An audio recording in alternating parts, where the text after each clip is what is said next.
Waste Bengal हमारे भारत का वो हिस्सा है जहाँ से एक टाइम पे बड़े बड़े लेजेंड्स बिलोंग करते थे, जैसे कि ईश्वर चंद्र विद्यासागर, रविंद्रनाथ टैगोर, राजा राम मोहन राय, स्वामी विवेकानंद, नेताजी सुभाष चंद्र बोस। लेकिन आज बंगाल का जो हालत है वो और दिन ब दिन खराब होते जा रहा है। एक टाइम पे बंगाल हमारे भारत में हर किसी चीज़ पे टॉप 5 के लिस्ट में आता था, लेकिन आज वही बंगाल किसी भी टॉप लिस्ट में नज़र नहीं आता। और एजुकेशन के मामले में तो आपको बंगाल लिस्ट के सबसे लास्ट में नज़र आएगा। Tata Motors pulls out of West Bengal. এই দেশে ওদেরকে শরণার্থী বলে অনেক দিন পর্যন্ত অনেক কিছু জিনিস থেকে বঞ্চিত করা হয়েছে।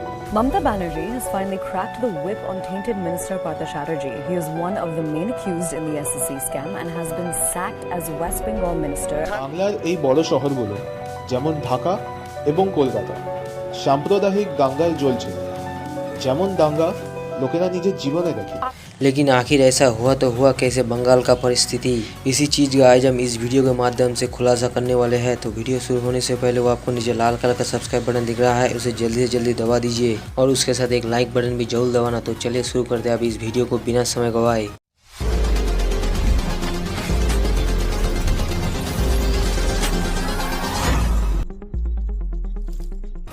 एडुकेशन यानी शिक्षा। बंगाल का शिक्षा एक टाइम पे बाकी स्टेटों के मुकाबले बहुत ही अच्छा था। बंगाल के स्टूडेंट हर फील्ड पे अपने झंडे गाड़े हैं, जैसे कि साइंस, डॉक्टरी, फिल्म इंडस्ट्री, इस तरह के और भी बहुत सारे। लेकिन आज दिन ब दिन बंगाल का एजुकेशन खराब होते जा रहा है। उनके कई सारे कारणों में से एक दो कारण ये है कि बंगाल के जो लड़के या लड़कियां होते हैं जो स्कूल में पढ़ते हैं उन्हें कम उम्र में ही शादी करा दिया जाता है या फिर वो भागकर शादी कर लेते हैं, यानी चाइल्ड मैरिज। इसके रिगार्डिंग भी हम हमारे चैनल पे एक वीडियो बना चुके हैं, जिस वीडियो का लिंक आपको डिस्क्रिप्शन में और कमेंट सेक्शन में मिल जाएगा, आप वहाँ से जाकर देख सकते हैं। और जो बंगाल के लड़के स्टूडेंट्स होते हैं उनमें से ज़्यादातर बचपन से ही नशे के एडिक्ट हो जाते हैं, जैसे कि तंबाकू, सिगरेट, गुटखा, ये सभी बंगाल में बहुत ही आम है। और एजुकेशन को लेकर वेस्ट बंगाल गवर्नमेंट की तरफ से कई सारे ऐसे कानून बनाए गए हैं जिन कानूनों की वजह से बच्चों के एजुकेशन के ऊपर बहुत ही बुरा असर पड़ता है, जो कि वीडियो के आगे आपको पता चलेगा।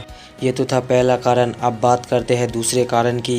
दूसरा कारण यानी पार्टीशन। बंगाल का पहला पार्टीशन हुआ था 1874 में और इस प्रेसिडेंसी में बंगाल पार्टीशन को तोड़कर आसाम बनाया गया और इस पार्टीशन में 80% से ज़्यादा टे फार्मिंग वाला ज़मीन आसाम के हिस्से में पड़ा और इस पार्टीशन की वजह से बंगाल का बहुत नुकसान हुआ। और दूसरा पार्टीशन हुआ 1912 में और जिस पार्टीशन से बंगाल से अलग होकर उड़ीसा और बिहार बना।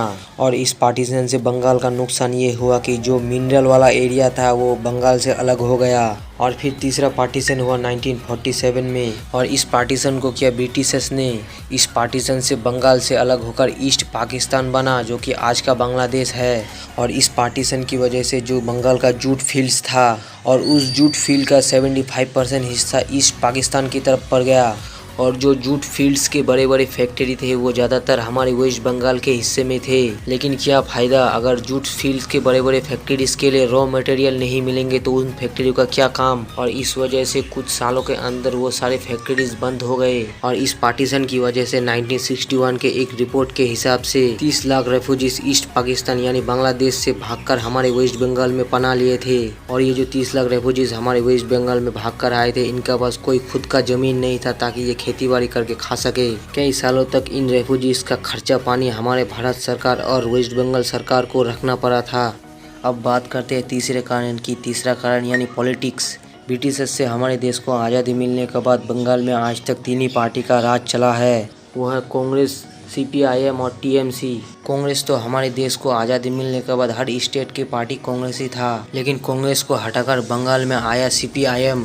लेकिन CPIM अपने समय पर कुछ अच्छा खासा काम नहीं कर पाया। उनके समय पर सिर्फ बंगाल में दंगा, हड़ताल, CPM पार्टी के लीडरों की मनमानी, प्रोटेस्ट और इनमें से सबसे बड़ा प्रॉब्लम था नक्सलाइट यानी नक्सलवादियों का अटैक बंगाल पे।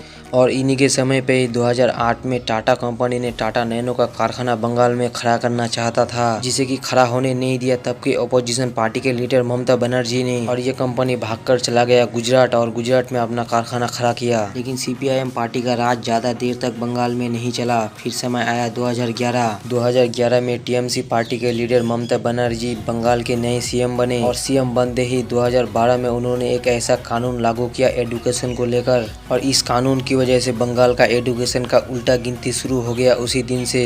और वो कानून ये था कि सरकारी स्कूल में जो स्टूडेंट पढ़ते हैं 1 से लेकर 8 क्लास तक, और उन स्टूडेंटों में से कोई स्टूडेंट अगर एग्जाम में फेल हो जाता है तो उन्हें पास करा दिया जाएगा। यानी 1 से लेकर 8 क्लास तक किसी भी स्टूडेंट को एग्जाम में फेल नहीं कराया जाएगा। और इस कानून की वजह से बच्चे स्कूल तो जाते लेकिन मन लगाकर नहीं पढ़ाई करते। लेकिन ममता बनर्जी के टीएमसी पार्टी शुरुआती सालों में कुछ अच्छे काम भी किए थे, लेकिन जैसे ही आहिस्ता आहिस्ता समय गुजरता गया ये टीएमसी पार्टी भी पहले की सीपीआईएम पार्टी की तरह हो गया। लेकिन गौर करने वाली बात यहाँ पर यह है कि जो पहले के सीपीआईएम और कांग्रेस के लोग थे ये वही लोग हैं जो कि टीएमसी पार्टी को अभी चला रहे हैं बंगाल में। और अभी जो 2023 में टीएमसी पार्टी का राज चल रहा है बंगाल में वो भी बहुत ही बुरा चल रहा है। यहाँ तक था तीसरा कारण। अब जो मेन कारण है यानी चौथा कारण है ब्रिटिशर्स। यानी ब्रिटिशर्स ने हमारे वेस्ट बंगाल को कैसे तबाह किया।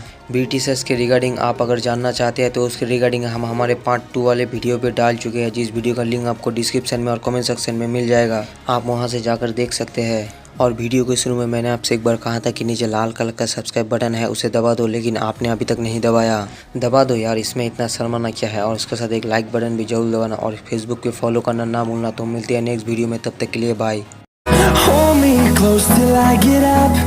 Time is barely on our side. I don't wanna waste what's left. The storms we chase are leading us.